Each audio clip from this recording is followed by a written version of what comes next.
All right, I think we're gonna go ahead and get started. So here's the plan for the day. So welcome to lecture 1 of Intro to Robotics, MAE 345-549. So here's the agenda for the day. So we're gonna start by talking a little bit about some logistics for the course, so assignments, projects, and so on. I'll say a little bit about the motivation for the course and give you an introduction to the content that we're gonna cover. And then I'll talk about the syllabus and give a kind of broad overview of the specific technical topics that we're going to cover in the course. So maybe just a quick sound check. So just at the back, can you hear me okay? Yeah, okay, good. All right. Perfect. So my name is Ani Majumdar. So I'm faculty in the Mechanical and Aerospace Engineering Department and also associated faculty in the Computer Science Department. I also spend a little bit of time doing research at the Google AI lab at Princeton. So I spend a day a week roughly working at the Google Princeton AI lab doing some research in robotics and control theory. So my full first name is kind of hard to pronounce. So I usually just go by Ani. So you're welcome to just call me Ani. I guess if you're more comfortable saying Professor Majumdar, that's obviously fine. But you're more than welcome to also just call me Ani. That's what I usually go by. If you're interested in learning more, feel free to look at our lab website and also talk to some of the PhD students in our group. So I guess speaking of PhD students, we have a really solid team of AIs for the course. So we have 5 AIs for this course. So I'll just give maybe just a quick introduction. Maybe if you're here, you can just wave. So Sasha Bodrova is a third-year PhD student in my group.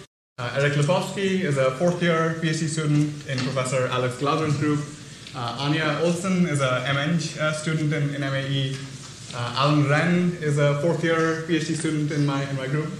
And Nate Simon is also a 4th-year student, a 3rd-year student rather, not yet 4th, in my group. Okay, so yeah, I guess all of the AIs have taken the course before. A couple of them have AI'd the course before. So I think you're in really good hands. We also have some support from the MAE department in the form of John Prevost. So if you've taken some lab courses in MAE, then you probably interacted with him. So he'll be helping us out a fair bit with the hardware component, the lab component for the course, which I'll say more about later in this lecture today. Here are the prerequisites for the course. So I think written down like this, they look a little bit intimidating. They're not meant to be intimidating, they're just meant to be kind of exhaustive to cover my bases. So I'll just go through them quickly and kind of roughly say what I expect you to know. I don't expect everyone to be absolutely comfortable with everything that's on this list, and it's perfectly fine if you're rusty on some of these topics. So the first one on the list is multivariable calculus. If you're familiar with partial derivatives, gradients, things like that, then you should be in decent shape. So if you've taken Math 201 or 203 at Princeton or something equivalent, if you're a graduate student. Linear algebra, so just the basics of linear algebra, vectors, matrices, matrix multiplication, that kind of thing. Basic probability, so if you've taken ORF 309, that's more than sufficient. I think this is one where, especially if you're coming from a MAE background, then you probably haven't seen much probability recently, or if you've seen it, it was a while ago and maybe you don't quite remember it. So I'm actually going to give you a quick sort of crash course in the basic probability that we're going to need for this course when we get to that part of the course where we will need it. If you've seen Bayes' rule, so maybe just a quick show of hands, I guess how many people could write down Bayes' rule? I'm not going to ask anyone to write it down, but if I ask you to, could you write it down? Okay, I guess maybe third or half the course. So yeah, if you're familiar with Bayes' rule, you should be in good shape. If not, you will be familiar with it by the time we're done with this course. Some basic differential equations. I don't expect you to be able to solve analytically differential equations. In fact, like basically none of the differential equations we'll encounter in this course will be analytically solvable except for just a few special cases. What I do expect you to understand is just what a differential equation means and the basic kind of intuition or idea that a differential equation allows you to predict the motion of some system given some initial conditions. And finally, some programming experience. So Cos126, I guess hopefully everyone has taken that or something equivalent. We're going to be using Python for this course. A lot of the modern kind of robotics and machine learning toolboxes, software nowadays uses Python. So if you haven't seen Python, we're going to do a quick intro to Python, just a very quick crash course on the basic syntax and some packages like NumPy and SciPy. So Sasha, who's one of the AIs, will be leading an intro to Python session. So this is not mandatory. We'll schedule it based on the poll that we sent out for office hours. So if you think you benefit from it, you're welcome to join. If not, there's no pressure at all. We'll have it recorded as well. The slides will be posted so you can take a look offline if that's what you prefer. So more logistics on grading. So the bulk of the grades, so 45% of the grades will come from problem sets. So problem sets will be a mixture of theory, programming, and hardware. So I'll say a bit more about the hardware, the lab component later in this lecture. So they'll be assigned, the problem sets will be assigned on Wednesdays and will be due by midnight also on Wednesdays. The first problem set will go out not tomorrow, but the week after. So 8 days from today is when the first problem set will be assigned, and it's going to be due a week after that. There'll also be a take-home midterm exam, so that's something that you'll work on individually. Early November is the date or the time frame that I've set for this. I put some tentative dates in the syllabus, so if you want to plan ahead, take a look at the syllabus, which should be available on Canvas. I guess hopefully you have access to it. If you don't, maybe let me know and I'll fix it. And finally, there's going to be a final project at the end of the course, which again I'll say more about. It's going to be on drones, and I think it'll be a lot of fun. Maybe just one quick comment on the schedule for the semester. Maybe you've noticed, maybe not, but things are slightly weirdly scheduled this academic semester. In particular, I think this class will not meet the week of Thanksgiving. The Tuesday before Thanksgiving, Princeton is doing a Friday schedule. So yeah, because of kind of things like that, I've had to make some tweaks to the due dates and so on for assignments and exams. But I think the calendar we have is pretty good and should not put like an undue burden on you. We sent out, or Eric sent out a poll for office hours. I think many of you have filled it out. If you haven't, please try to do that today. We're going to try to finalize the office hours for the course probably at some point tomorrow based on the responses from the poll. So the goal with the poll, I guess, is to just make sure that we have good coverage during hours where you are available. So we'll have 6 hours total of office hours. So each of the AIs will do 1 hour. I'll do 1 hour as well. So I think we'll have pretty good coverage throughout the week and hopefully through different times when you're available as well. Some more logistics and policies for the course. So these are written up in the syllabus in a bit more detail. I'll just provide an overview so that we're kind of on the same page. So collaboration on assignments, theory and programming and hardware are definitely permitted, and I guess more than permitted. You're encouraged to collaborate with your peer students on various aspects of the problem sets. For the theory and coding portions, you should basically submit your own write-up that reflects your own understanding of the material of the course. Like I said, there's going to be a hardware kind of lab portion as well. With drones, that will be in teams, and again, I'll come to the logistics for that in just a little bit. And yeah, of course, you should make the AI's kind of job as graders as easy as you can. So make your kind of write-ups legible, so they're not spending like hours trying to figure out what you wrote. Yeah, if you're submitting code, then make sure things are kind of reasonably commented, so you can get partial credit even if things are not kind of perfectly right. We're also going to implement a late policy. So this is something that I guess comes up a whole bunch, especially during the semester. So you are welcome to submit things late, but there'll be a 10% deduction for every day of lateness.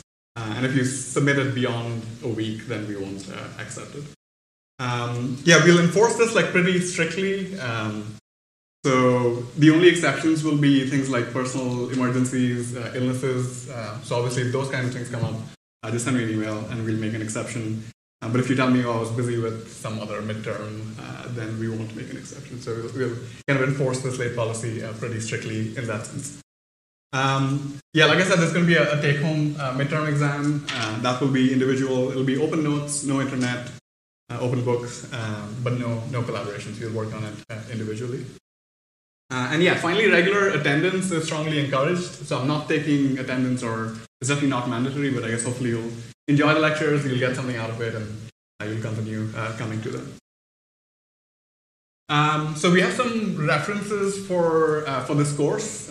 So there are no required textbooks, so nothing that you need to buy, but we'll use these three textbooks kind of just loosely as references. So the first one is Introduction to Autonomous Mobile Robots by Nurbakhsh and Roland Siegborg. The second one, which is one of my favorite textbooks, is Planning Algorithms by Steve Lavelle.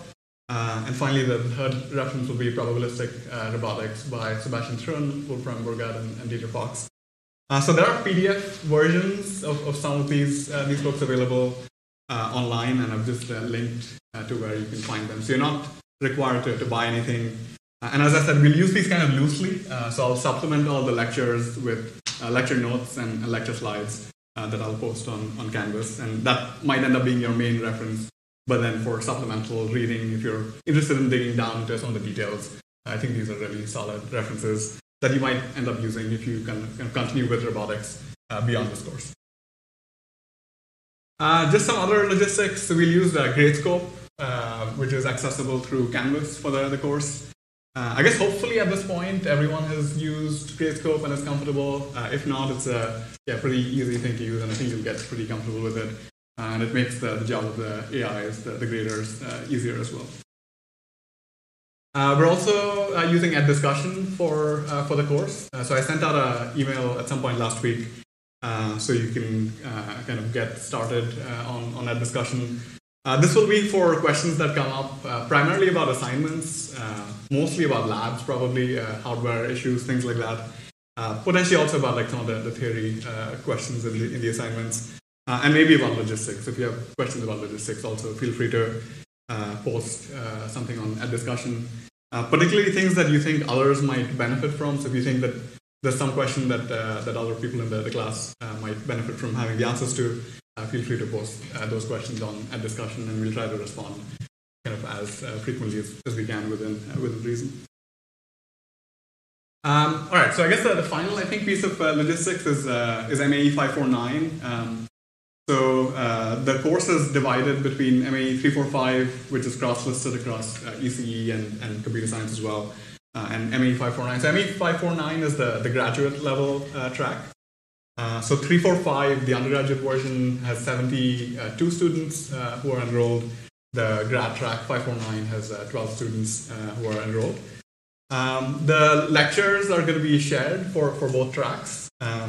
Many of the problems are going to be the same for 345 and 549. The 549 students are just going to have slightly more challenging and some additional like challenges in the assignment. But the rough kind of content for the course is going to be shared. All right. Yeah, I guess any questions on these logistics before we move on to discussing some of the course content? All right. I guess everything is clear. Good. All right, so yeah, let me talk about some of the motivation for the course. So what are we going to cover in this course? So the course is titled Introduction to Robotics. And so, of course, the first kind of natural question is, what exactly is a robot? So as a side note, if you ever find yourself at a robotics conference and you really want to start a fight, this is the question you should ask.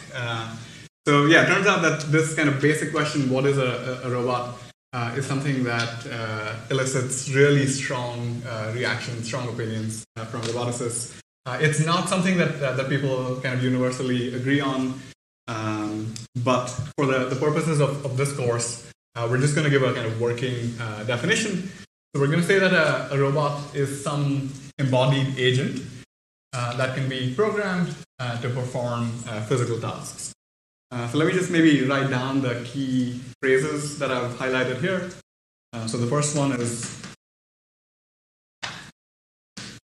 embodied agent. The second one is programmed. And finally, a physical task.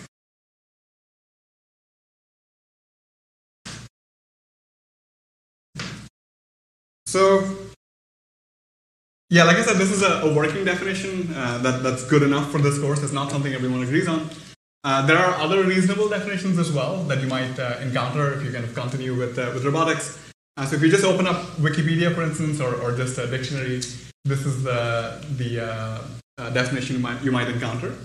So a robot is a machine, especially one programmable by a computer, capable of carrying out a complex series of actions automatically. So it's essentially the definition we gave. So this kind of embodied agent, which is machine programmable, complex series of actions. I've highlighted or emphasized one word, which is automatically there, which doesn't directly appear in our definition. Here's another one. This is from the Robotics Industries Association. So a robot is a reprogrammable, multifunctional manipulator designed to move material parts, tools, or specialized devices through variable programmed motions for the performance of a variety of tasks. So again, it's pretty similar to the definition we gave, a little bit more verbose. There's many more words in this definition. And there's one interesting aspect here, which is a variety of tasks, which didn't directly appear in the definition. We said physical tasks, but not necessarily a variety of physical tasks. And finally, this is from the IEEE. So a robot is an autonomous machine capable of sensing its environment, carrying out computations to make decisions, and performing actions in the real world. And I think this is a really solid definition as well. And that maps pretty well onto the definition that we gave, with one exception, which is the word autonomous again appears in this definition, which didn't appear in our definition.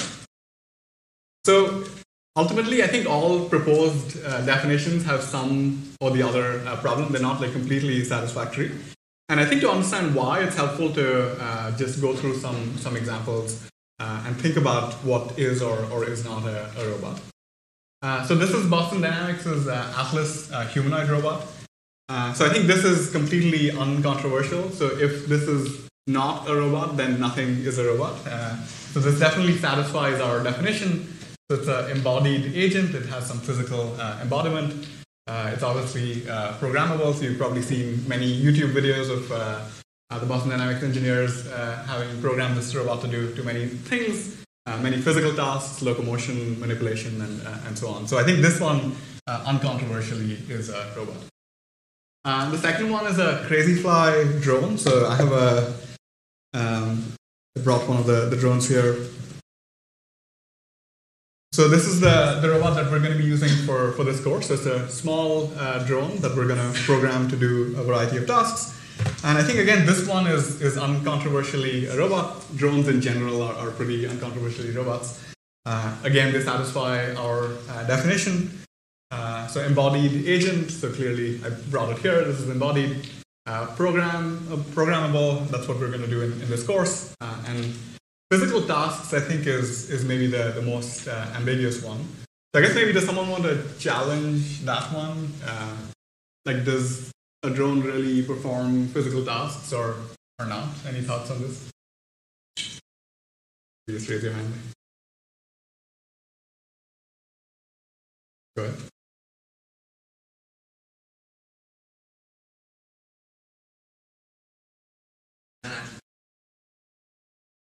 Yeah. Yep. Yeah. Exactly. So they're not.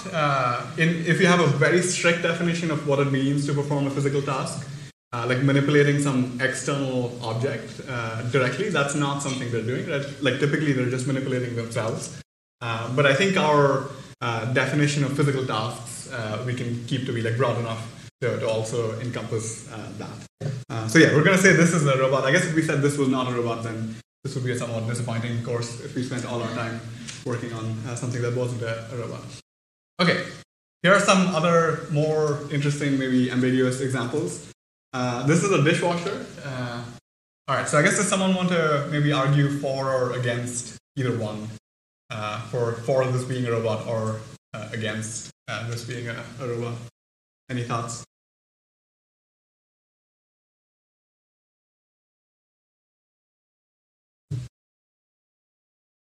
Go ahead. We interpret. Yeah. Okay, good. All right, maybe counterpoint or supporting that argument? I would say it might not be Okay. Some of the definitions. Yeah. So I think this is definitely like on the border. So if we look at this definition, it kind of satisfies the definition. So it's embodied clearly. We put dishes in it. Physical task. I think that one is also relatively clear. It's cleaning your dishes. Programmable. I think that's the one that's not completely clear. You can program it to some degree. You could say like rapid wash or whatever cycle. But it's not really like you're not going and like writing Python code. Well, hopefully, I guess to program your dishwasher. You had another point here. Yeah, and I mean even dishwasher maybe has some like basic sensing. Like if water is like overflowing, maybe it has some basic sensing capability. All right. So the goal with this exercise is not to come to any sort of consensus, but I think. Yeah, you could say this is kind of a robot, but again, if the whole course was about programming dishwashers, then you would be very disappointed if that was our intro to robotics course. So it's not a completely satisfactory robot, even if it satisfies most of our definitions to some degree. Another example, so this is an automatic door.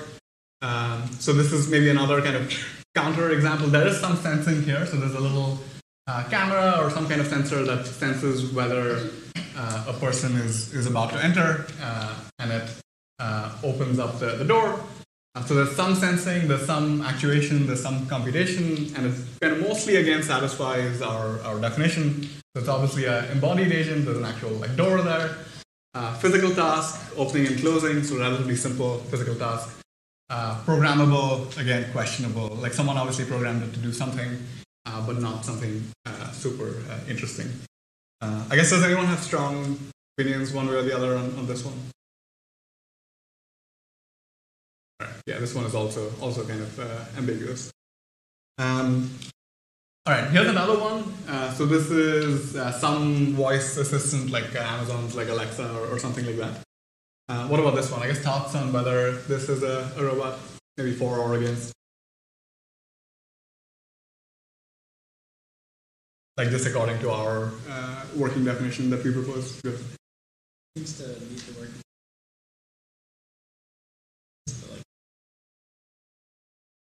Okay, yeah. So the fact that it can produce sound, I guess you're saying means that it's an embodied agent. Yeah, physical task. It's a little bit ambiguous, right? So if physical task is just projecting sound, then yes. The programmable one is completely unambiguous, right? So some of the most like advanced AI that goes into these like voice assistant systems. But yeah, I guess these ones are less clear. I think any counter arguments? Maybe someone would argue why this is not a robot. Good.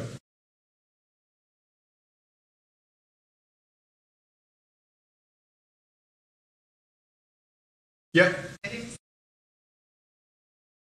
Yeah, I think that's fair. So I guess which one would you say it doesn't quite? Yeah, physical task is the most ambiguous one probably. You could argue again, just for the sake of argument, that it's performing some physical task. Like you ask it a question, it gives you an answer, and then that affects something that you do, right? Like you say, Alexa, what's the weather today? It says bright and sunny. You go for a walk. So indirectly, it's performing the physical task of making you go for a walk, right? You could argue that, but it's not completely satisfactory. Go ahead. You could say it's moving air. Moving air, yeah, that's a good one. So in order to produce sound, it's moving air. Air is physical, so it's performing a physical task. It generates heat. Generates heat. Okay, good. Yeah. It's obviously sucking up some electricity. Raising your electricity bill by a bit. So it's performing some physical task. Anyway, again, the goal with these exercises is not to come to some consensus. You could argue about this for hours probably, but just to think about just basically the fact that it's not so simple to define exactly what a robot is. Go ahead. And this is not really an engineering task. It's not really a robot because Yeah. that might be the reason why like, a door does be like. Yeah, no, that's a great point as well. it's sort of like a friend, like almost, right, in a way. And in that sense, it's a robot, a friendly, well, I guess hopefully friendly robot. All right. I think this is the last of these little thought experiments. This is a Da Vinci surgical robot. Well, I guess I gave away what my perspective is on whether or not this is a robot, but this is a surgical system. This is teleoperated, so there's a surgeon who is kind of physically controlling these joysticks, which then eventually leads to some kind of manipulation of tissue or whatever it is that the surgeon surgeon happens to be doing. So yeah, I guess what about this one? Do people think that this is a robot or not? Go ahead. Yeah, I definitely say it is. Like the most sketchy area is cool, okay. But like it definitely is assisting you like all of your movements like super fine. So it's definitely doing something. Yeah, good. Yeah, I would agree with that. I think it satisfies the definition relatively cleanly, so it's obviously embodied. It's performing a physical task. Like you said, the programmable one is the most ambiguous. There is actually some relatively sophisticated like feedback control that's going on to make sure that even if the surgeon's hands are vibrating a little bit, that doesn't transfer over to the end effector, the thing that's actually manipulating stuff that's inside a body. The reason I specifically kind of brought this up was if we just go back to some of the definitions, the alternate definitions that I provided. So at least a couple of them have this word automatically in there, which I didn't include in the definition that I gave. So automatically, autonomous, and so on. This robot, the Da Vinci surgical robot, any robot that's teleoperated is not fully autonomous, right? So there's a human who is controlling, at least at a high level, what the system is doing. I definitely think this is a robot. I don't think we should rule out human-robot interaction altogether by saying that robots need to be completely autonomous. I think this is a great example of actually commercially, I think, relatively successful robotic system. Okay, so yeah, like I said, ultimately, I think all proposed definitions have some or the other issues. If you're interested in thinking more about some of the philosophical kind of aspects of this question of what is or isn't a robot, I've linked to a couple of articles in the slides. The slides should be posted, by the way, on Canvas. I think everyone should have access to it. I'll try to post the slides and lecture notes before each lecture. Maybe not that much before each lecture, but definitely before the lecture begins at least. All right. Another kind of interesting question is the difference between robotics and AI. So the term AI, there's a lot of hype around and recently. I think this difference is something that most roboticists do agree on. If you probably ask the random roboticist at a major international conference, like what's the difference between robotics and AI, I think you'll get a relatively kind of straight answer, which is that a robot needs to be embodied, so it needs to have some physical embodiment, and an AI system need not be embodied. Of course, you can split hairs. You can ask what exactly does it mean to be embodied. We looked at some examples before with the voice assistants, for example, like moving sound. Does that count as being embodied? Just being in a box, like having some like circuitry. Does that count as being embodied?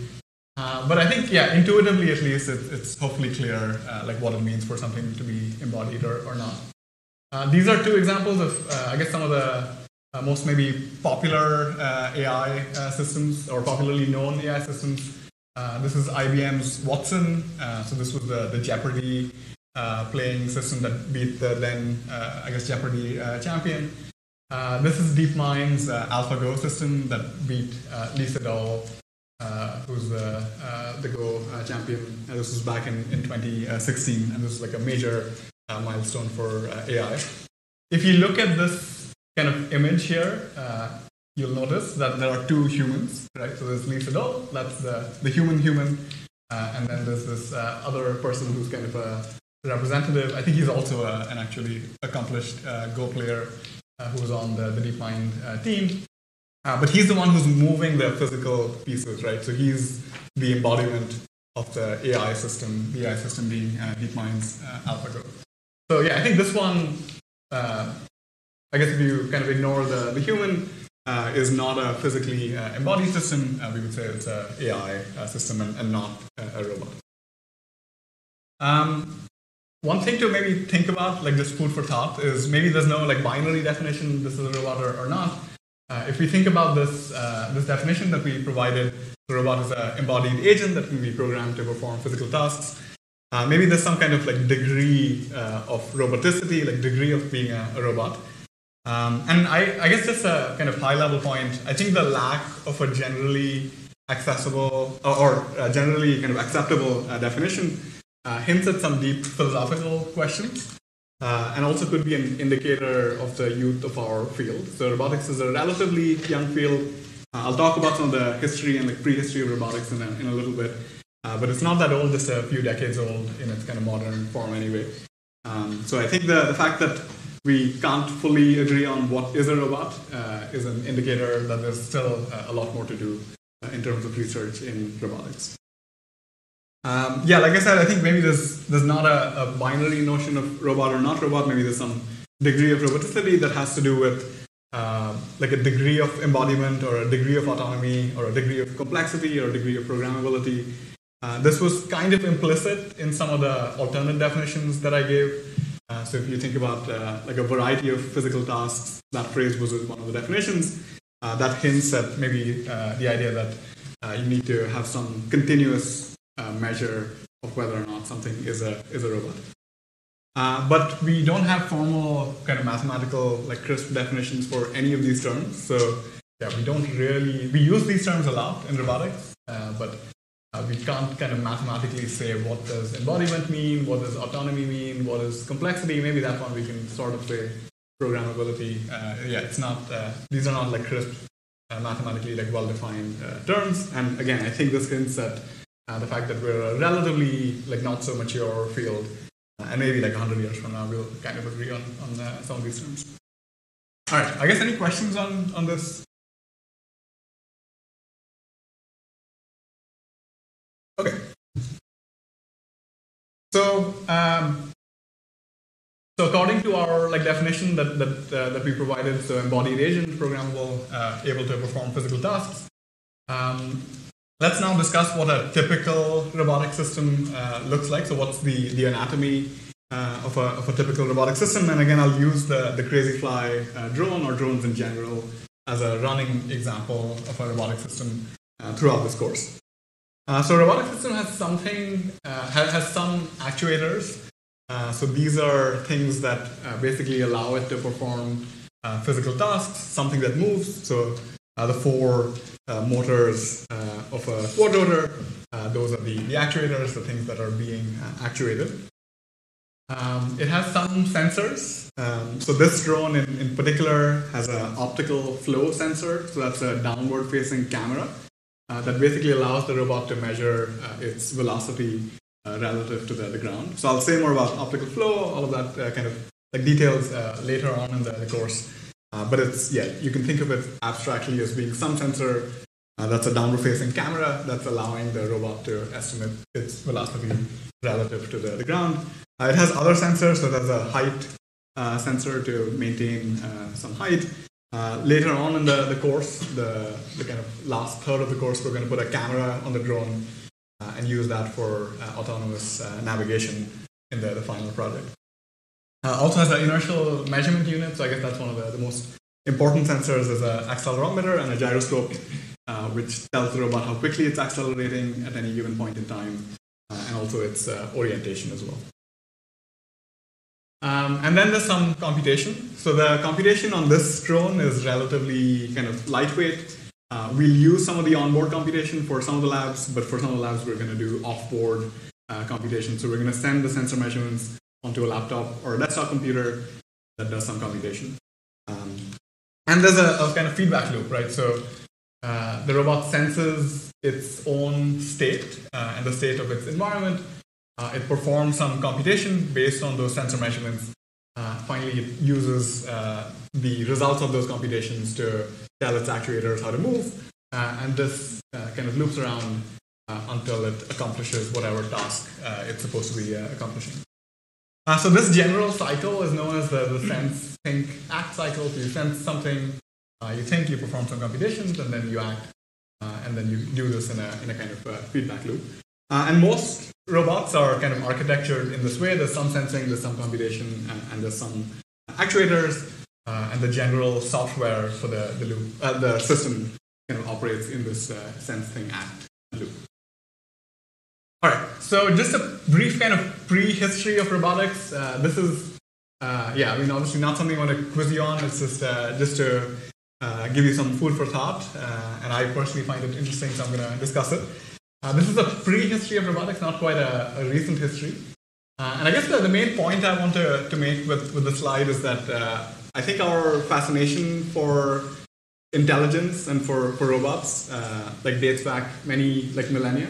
So if we think back to Greek mythology, there's this thing that we could think of as a robot, so it's called Talos. So this was around 1000 BC in Greek mythology. This is a kind of giant mechanical system that was apparently designed by Zeus, the king of Greek gods, to protect the island of Crete. So this thing would basically walk around the island in its kind of mythological form and protect the island of Crete. What's interesting is that this was not conceived as a living being. It was conceived as a machine, so as a robot, as we would kind of think of it today. I guess skipping a little bit ahead in time, some of the actual things that we might argue today are robots were early automata. So these are machines that perform some relatively kind of interesting tasks. So things like a water clock, for instance, that is operating basically autonomously. Maybe you pour some water, you let it go, and then it keeps track of time for you. More sophisticated automata were envisioned by Leonardo da Vinci in the 1500s. If you look at some of his sketches, they look sort of surprisingly modern. So this one looks like some kind of humanoid robot that's maybe playing a musical instrument or something. He also built, or not built, I guess mostly designed this in his head and in his notebook, things that look like helicopters or quadrotors, like drones in general. Like I said, he didn't really build many of these systems. He built kind of prototypes of some of them, but he has tons and tons of sketches, many of which are still available today. In philosophy, there's a kind of interesting development that happens in the 1600s, where Descartes in particular and his contemporaries started thinking about living beings, so animals, humans, as being automata. So it's kind of going the other way. Instead of replicating humans and creating robots, thinking of humans and other animals as physical machines. I think this is kind of maybe somewhat obvious today, or may seem obvious, but there's something deep about this, right? Like going from thinking about living beings as kind of its own category to thinking about them as being quote unquote just machines. More complex automata appeared in the 1700s. I think my personal favorite one is the mechanical Turk. So this was kind of advertised as an autonomous chess playing machine. So the inventor of this mechanical Turk went around many countries in Europe and basically had this machine play autonomously against some of the royal families in all around Europe. It turns out that this was a hoax. So this kind of picture shows you what's going on. There's basically a human who's hiding. The human, of course, was covered because this was advertised as an autonomous, a machine that's playing chess automatically. But really, there was a human who could see the state of the chessboard and could take some actions to move the chess pieces around. Even then, I guess without the kind of AI part, it's still a pretty impressive piece of machinery, just moving chess pieces around, someone sitting there probably very uncomfortably for hours. Still a really impressive piece of kind of mechanical engineering. The AI side of robotics, I think you could argue begins in the 1800s with Charles Babbage. So he envisioned these mechanical systems, these physical systems that perform computations. So arithmetic, for example, or solving algebraic equations. So he developed the difference engine and the analytical engine. I don't think he didn't kind of get around to building the entire computational machinery that he had in mind. He built portions of it as prototypes, but I think he ran out of money. Basically, this was pretty expensive to build in the 1800s. But Yeah, it kind of foreshadowed the computational age with Turing and his definitions of universal computation. The name robot itself, I guess this is a little piece of trivia that maybe you can take away from this. The term robot comes from this play in the 1920s by Karel Čapek, who's a Czech playwright. It's from the play Rossum's Universal Robots.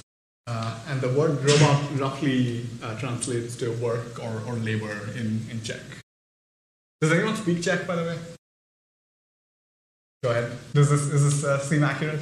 Yeah. All I right. visited the Okay. or his museum for the 100. Okay. Awesome. Yeah. Cool. Yeah. Maybe not a field trip for this course, but if you find yourself there, feel free to check it out. Yeah, that sounds interesting. All right. And finally, okay, I guess getting to actual robotics. So the earliest kind of modern examples of robots appear roughly around the 1950s. This one, the Unimate robotic manipulator, is one that I think we would recognize today as a relatively modern robotic manipulator. So it was able to perform some basic manipulation, like pick and place kinds of tasks. So of course, since the 1950s and beyond, 1960s to today, there's been a massive amount of progress and interest and funding in robotics. So robotics has grown into its own academic discipline. So we have courses in robotics, we have robotics conferences, journals, all of that. And there's been a huge amount of progress in theory, algorithms, and also hardware in robotics. I think the most commercially successful applications of robotics have been in factories, so for manufacturing. So if you visit any kind of modern manufacturing plant, like auto manufacturers, for instance, like car manufacturers, you'll see a lot of robotic manipulators in particular that are helping out with assembly manufacturing for these factories. We also have a number of other systems that are kind of coming onto the markets. Things like drones, maybe not quite as much humanoid robots to some degree, and autonomous vehicles that seem to be always on the horizon, right? So we don't, except at a couple of cities, you can maybe go and ride.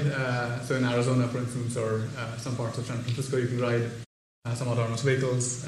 Or if you have a Tesla, I guess that's you can turn on their full self-driving mode. But these other systems, like the non-factory applications, are not as widespread as one might think, right? You would think that maybe robotics is in a mature state, and drones and humanoid robots and autonomous vehicles are here already, but they're not quite. And I think there's still a really long way to go until we see completely mainstream deployment of these more advanced robotic systems. Okay, so I guess the next natural question is why, right? So why can't I call some autonomous vehicle Uber right now to take me to the airport or whatever it is? Why do we still have a long way to go? What are the technical challenges in robotics? So I'll give you just some case studies. So these are just kind of like funny videos just to make you think about what some of the technical challenges in robotics are. So this one is from the DARPA Robotics Challenge.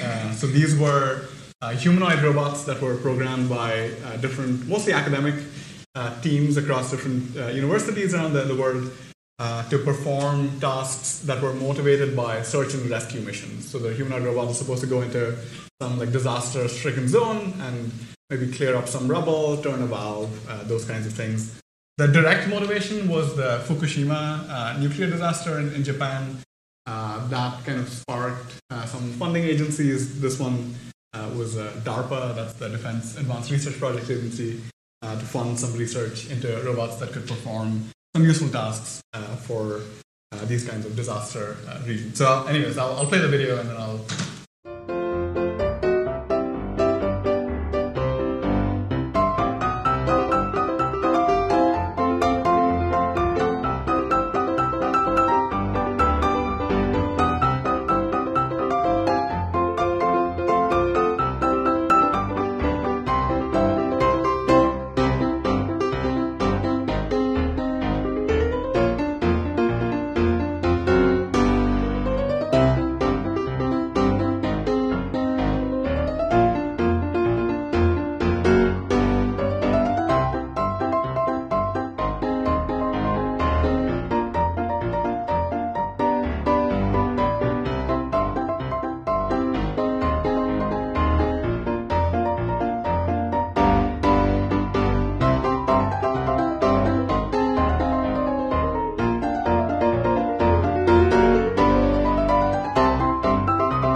this video doesn't do justice at all to all the kind of blood, sweat, and tears that these teams put in. This is the blooper reel. It's funny. It's easy to show, and so I'm showing it. But yeah, I think the people who worked on these projects spend basically the entire PhDs working on this get really annoyed when this is the only thing you highlight. So I just want to highlight there's a massive amount of like actual like hard work, many years of hard work that went into this, and you should see also videos of not bloopers. But anyways, I guess the fact that bloopers exist means that there's some important technical challenges yet to be solved. Here's another interesting one. This is, I guess, a real-world example. I'll just give a quick kind of explanation of what's happening in the video, and then I'll play it so it kind of makes sense. So this video is taken from the perspective of a bus. So this is just a regular kind of human-driven bus. The interesting thing is this vehicle over here. So this is around 2016. This is one of Google's autonomous vehicles. This is out in California. And basically this vehicle is like parked kind of close to the curb. And it's going to try to merge into the bus's lane. So the bus is just going straight. This vehicle is going to try to merge into the bus's lane. Because the video is taken from the perspective of the bus, it's not like the highest quality video, but hopefully it still is going to make sense, like what happens.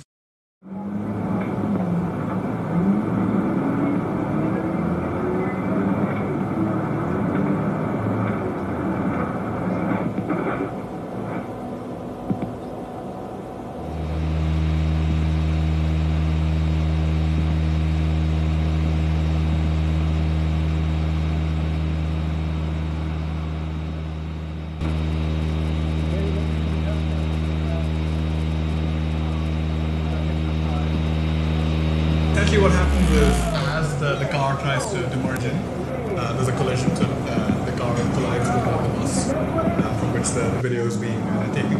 And this was actually the first, I guess, completely documented crash, collision between an autonomous vehicle, autonomous car operating on the roads, and a human-driven vehicle.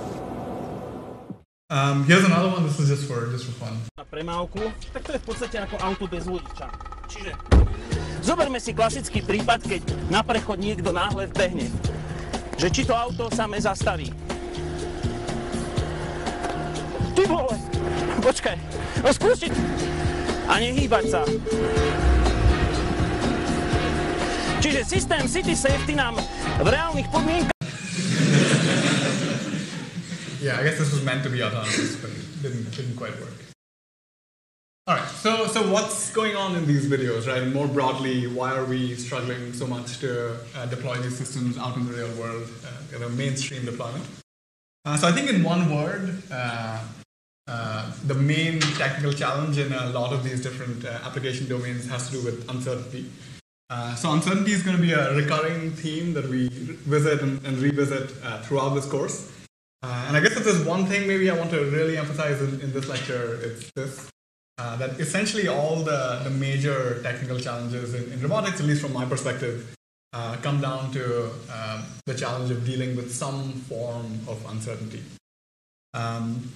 So for instance, this could be uncertainty about the dynamics of the robot. So how does the robot move around? So with the drone, there's some potentially complicated aerodynamics. Maybe there's a wind gust or something that's making you uncertain about exactly the motion that the drone is going to execute. Dynamics of the world. So if the robot is operating close to humans, for instance, with an autonomous vehicle, the robot has some uncertainty about what the other agents in the world are going to do, what the humans in the world, what actions they're going to take exactly. So the uncertainty in the dynamics of the world, you can think of as an explanation for the collision between the autonomous vehicle and the bus.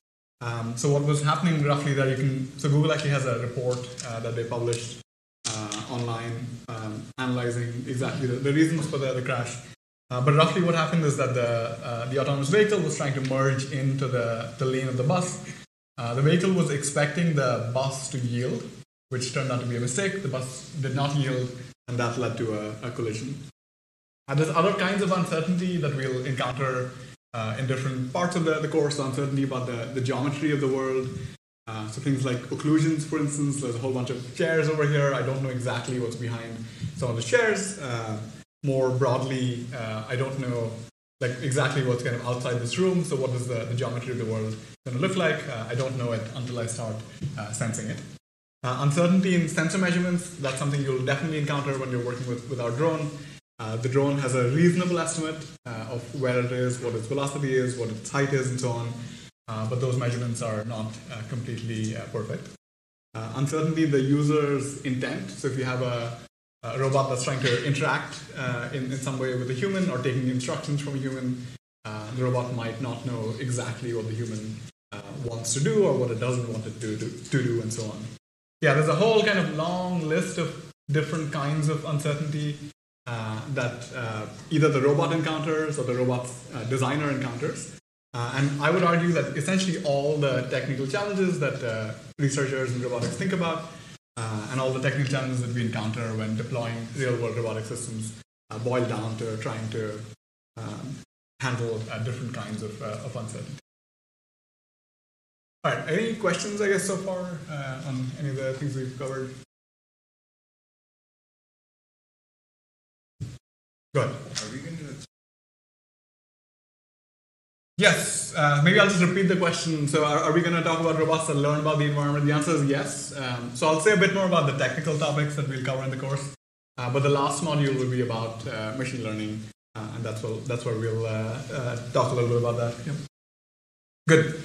All right, so I guess before doing that, I just want to maybe answer the question, why should we care? So I guess you're all taking the robotics course, so you care for some reason or the other, but maybe let me give you my arguments for why as a society or as an individual, you might want to care about robotics. So I think the most maybe direct, easy argument is that robotics is a topic with massive impact, massive interest from industry and government entities. So many companies, many governments are spending billions of dollars trying to develop different robotic systems, from autonomous vehicles, autonomous drones, and many other robots for different applications like agriculture, infrastructure, inspection, repair, and so on. Another, I guess, factor is the important economic consequences that robotics is having and will, I think, continue to have in a more accelerated way over the next few decades. This is a study that was conducted by the Office for National Statistics. These are basically predictions, like probabilities, according to people who conducted this study, for jobs that are at some risk from automation. So some risk of being transformed in a meaningful way from automation. And there's a whole range. So I guess going from waiters, shelf fillers, these are tasks that require kind of physical labor, all the way down to medical practitioners, higher education teachers. Maybe I'm in that category. But anyways, yeah, I guess there's a whole spectrum. The point I want to make here is just that these numbers are relatively high, right? So these are really high, in the 70s or so. But even 20% is not super comfortable, right? Like 20% of high school, higher education teachers' jobs being changed in some fundamental way by automation. You can, of course, argue with these numbers, and many people argue with these numbers, but the point here is just that there's some relatively high probability that many jobs are going to be impacted in some non-trivial way by robotics and automation more broadly. Other kind of maybe more intellectual reasons for caring about robotics. There's some really fascinating technical challenges, many of which we're going to discuss in this course. And many beautiful connections with many other fields like beyond robotics. So you mentioned machine learning, AI, feedback control theory, computer vision, optimization, information theory, theoretical computer science, applied math. And this list is very, very long. Like almost any like technical topic that you might be interested in, you can connect, and someone has probably connected some way or the other to robotics. So it's kind of like a nice amalgamation of many different technical topics in this space for everyone in some sense. For me personally, one thing that I find really satisfying and interesting about robotics is that it provides a lens on the really big kind of philosophical questions. So things like what is intelligence, what is consciousness, what is free will. Thinking about these questions from the perspective of a roboticist, I think gives these questions more technical clarity than you often encounter in completely philosophical discussions. So thinking about free will, for instance, you could pose this question as the following question, which is, what would it mean for a robotic system to have free will? Right? So that provides a slightly different angle on the question, which is not completely philosophical, but if I was to design a robot, how would I convince someone else, for instance, that it has free will? So there's a more operational aspect to that question when you think about it from the perspective of robotics. And finally, of course, like, who are we kidding? Really, I think most roboticists do robotics because it's really cool, right? Like that's really what it boils down to. I think if you ask a roboticist, why do you do robotics, they'll give you all these other answers. And then finally, it'll boil down to, I do it because I enjoy it. And yeah, I guess my goal, in some sense, for the course is to convince you that it is really cool, to get you excited about it, and cover some of the basic technical topics as well, of course, as we're going through the course. Okay. Maybe just one kind of final high-level comment about the structure of the course, or structure of robotics. This is something I thought about when I was developing the curriculum for the course, which is, how should we think about robotics as a whole? Like, how should we organize the topics? One relatively reasonable way, this is often how people, especially in the kind of popular press, think about robotics, is by dividing it into different application domains, right? So you can think about aerial robotics, or drones, medical robotics, humanoid robotics, underwater robotics, so different applications or different kinds of robots. Another option, which is what we're going to do in this course, is to think about robotics, break it up by concepts or techniques that cut across various application domains. So, for instance, motion planning, localization, mapping, these are maybe one level of abstraction above concrete applications. I'll talk about the specific concepts and techniques that we'll cover in this course. I personally prefer this way of thinking about robotics. Maybe in some sense this is a more academic perspective. But I would argue that thinking about robotics in this way, dividing it up by concepts and techniques, allows us to get at some of the kind of core technical meat, the fundamentals of robotics, the fundamental ideas, and allows us to appreciate that many different applications have many of the same underlying challenges, and the same kind of theoretical or algorithmic tools might allow us to tackle many of these challenges in different application domains. All right, so I guess here's the actual kind of plan for the course. These are the topics that we're going to cover. So roughly lectures 2 to 5, this will be the first module that we talk about in this course, will be on dynamics and feedback control. So we'll talk about equations of motion. So how do we describe the dynamics, the motion of robotic systems. We'll talk about feedback control, and specifically we'll talk about the linear quadratic regulator. The next module will be on motion planning. So this is a question of how can a robot figure out how to get from point A to point B without, for instance, colliding with obstacles in its environment. The third module will be on state estimation, localization, and mapping. So how can the robot figure out its state, so where it is, for instance, and also the state of the environment that it's operating in. And the final kind of main module will be on computer vision and learning. So we'll talk about some basic aspects of cameras, the physics of cameras, optical flow, some classical, relatively classical computer vision techniques, and then more modern techniques for computer vision and machine learning, which is based on neural networks. And finally, just at the very end, we'll say a little bit about some broader topics in robotics. So we'll have some discussions about robotics and the law, ethics, policies, and so on. So broader societal implications beyond these technical topics. One really important aspect of this course has to do with hardware implementation. So I think implementing the theory and algorithms that we introduced in this course on actual robots, so these crazy fly drones in particular, is a really good way to appreciate some of the technical challenges that we face. So I think when you implement something in simulation or just on pen and paper, everything just works, everything is kind of neat, elegant. But if you really put it on an actual robotic system like a drone, you'll find that there's a gap between the theory and the practice. And I think seeing things work, mostly not work, for a while until it does work in practice is a really valuable experience to go through for any kind of robotics course. So yeah, like I said, we're going to be using these Crazyflie drones, Crazyflie 2.1s, to introduce the technical topics that we'll cover in this course. I think this platform is really ideal for teaching purposes. So it's open source, so you can go in and read and modify all the software. It's obviously really small. It's lightweight, which is important for safety purposes. Like I said, a lot of the time it's not going to be working, so it's important that when it doesn't work, it doesn't hurt anyone or crash into things and so on. And it's ideal for testing, so it's going to crash a whole bunch of times and it's not going to break that often. Or if it does break, it'll break in a way that's easy to fix. So the overall kind of overarching goal for the course is going to be to develop the techniques and concepts to make the drone navigate autonomously. So at the end of the course, we're going to put a camera on the drone, and that is going to allow the drone to move around autonomously in some environment. And we'll build up kind of gradually to this grand overall goal. And we'll build up using these different modules that I talked about. So the first module, dynamics and feedback control, will have an associated lab component, which is going to be to make the drone hover.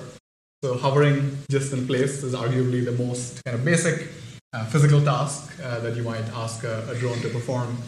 So we're going to use some of the techniques that we introduced from feedback control to make the drone hover. The second module, motion planning, will also have an associated lab. So we're going to be introducing techniques that allow a robot to plan how to get from point A to point B without hitting obstacles. And you'll implement that with PVC pipe obstacles in our lab spaces. Yeah, I think that's going to be a fun experience. The third module won't have a kind of direct associated lab, so state estimation, localization, and mapping. The drone is kind of capable of doing all of that, and it's doing some of that already, and you'll see that in some of the other labs. You'll get a kind of indirect sense for what that looks like, but we won't implement it directly on the hardware. And finally, computer vision and learning, that will have another associated lab. The specific algorithm we'll implement is called optical flow, which, like I said, allows the drone to estimate its velocity relative to the ground, and also estimate the velocities of other objects in its environment relative to itself, and we'll talk about obstacle detection as well. And finally, the final project is going to allow you to put some of these pieces together to make the drone navigate autonomously. So we're going to, again, hang some obstacles from the ceiling. We won't tell you where the obstacles are going to be exactly until you kind of show up on that day, and the drone is supposed to navigate based on just its camera feed that it's getting, navigate autonomously to some target object. So, sorry, maybe just to give you a sense for what's in store. So this is a video that one of the student groups created. This was the first iteration of the course. Things have gotten a little bit smoother, I would say, on the logistics side, but I think this gives you a sense for some of the challenges and I guess fun that you're going to encounter while working with the Crazyflie drones. I'll just play a couple of minutes and then you can watch the rest of the video later.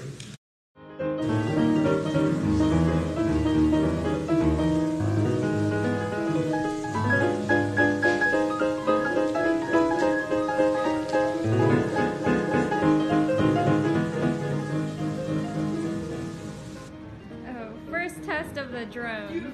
First test of the drone. Look at it go.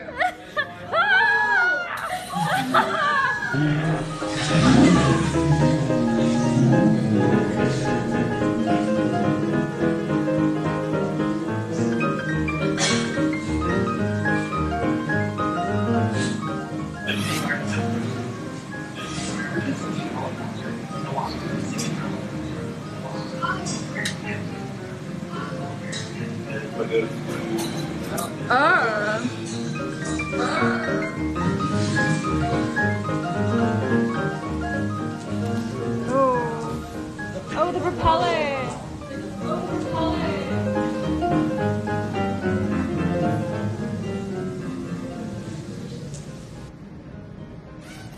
Nope.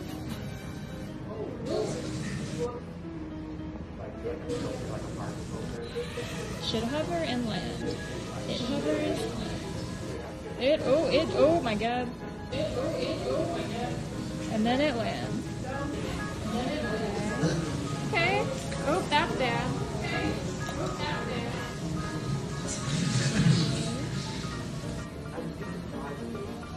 No! Ah! Wow.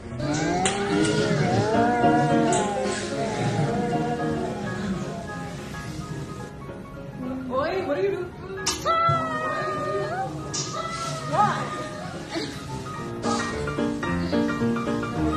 Oh wait, does that mean, is that what happened the first time too? At some point it does actually work. Let me see. This is the video. This is better. This is better. Why are you going so fast? Oh my god, oh my god, I guess it's further than it. Alright, that is.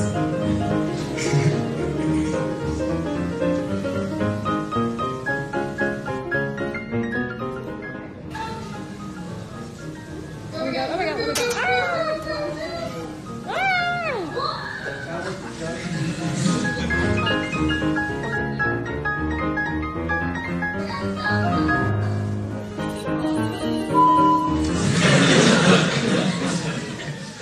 Alright, so yeah, I guess that's the end result. So this was part of the final project where the drone is navigating completely autonomously just based on its camera measurements that it's getting. Alright, so here are some logistics for the hardware implementation, so the lab part for the course. So we'll be doing the hardware assignments in teams. So everything else is going to be individual. The hardware labs will be in teams of 4 in particular. So I guess the first to do, so like I said, there's no assignment that goes out tomorrow. The first thing to do this week is to form teams by next Wednesday, which is September 14th. Once you've formed your team, just email the course staff. So by course staff, I mean myself and the 5 AIs as well. Do copy the AIs. Their email addresses are listed in the syllabus, so they'll keep track of exactly who's in what team. I guess hopefully you kind of know some other people in the course and you can form teams. If not, we also have a discussion to facilitate team formation. You don't have to do the team formation now, you can do it offline. But yeah, we have a discussion channel to facilitate team formation. I guess one kind of general comment is that it might be a good idea to have different majors or students from different majors in a given team. So I think students from computer science, electrical engineering, mechanical and aerospace engineering will have different kind of backgrounds, and you benefit from having different majors represented in each team.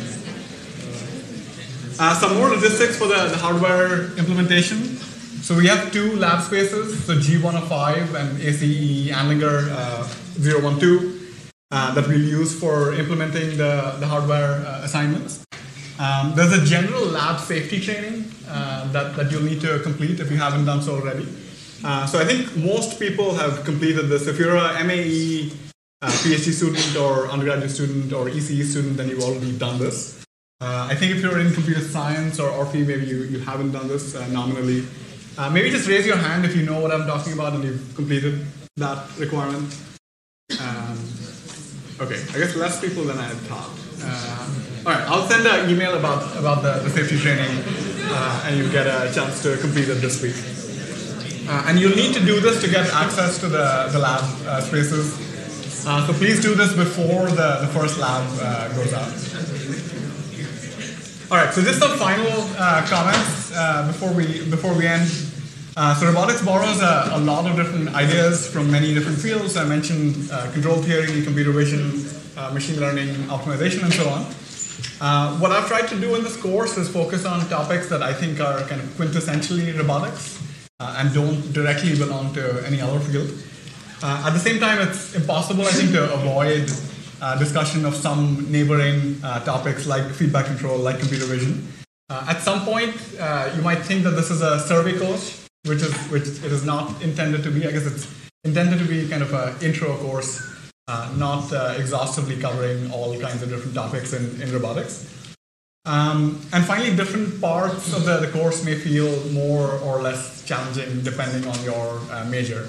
So I think the first module in particular, which is feedback control, is the most MAE friendly. So if you've taken some feedback control, then you might be familiar with some of the concepts. The second module, which is on motion planning, might be the most computer science friendly, and so on. The general point is just to accept that you're going to have a stronger background in some topic or another, and maybe less of a background in other topics. Okay, and then just finally, there's a number of topics that we won't do justice to. So things like inverse kinematics, grasping and manipulation, design, so hardware design of robotic systems, algorithms for walking and running. These are all topics that are definitely within robotics, but that we won't have the time to cover in these 24 lectures. And other topics that have the kind of flavor of robotics and X, where X equals ethics, robotics and ethics, robotics and the law, robotics and the economy, and so on. We'll briefly talk about some of these topics, particularly towards the end of the course, but in no way will we do justice to these important topics. And finally, so I guess this is just kind of a caveat. So things are not going to be perfect. So anytime you're working with actual robotic systems, things are far from perfect. So we need some help from you. So if you have feedback or suggestions on things we can improve, we're always trying to improve the course. I think we've improved it year on year, but there's always little kinks when you're working with actual robots. So yeah, I'm just, I guess, asking for your patience and feedback and suggestions that you have. All right, so I think that's pretty much the end. I guess any questions on logistics or any of the topics we've covered? Go ahead. Yeah, so the midterm will cover some feedback control, motion planning, and some estimation. Yeah, so essentially the first 3 modules of the course. Yep. Good. Other questions? All right, so yeah, I guess we'll start with the dynamics and feedback control module on Thursday. See you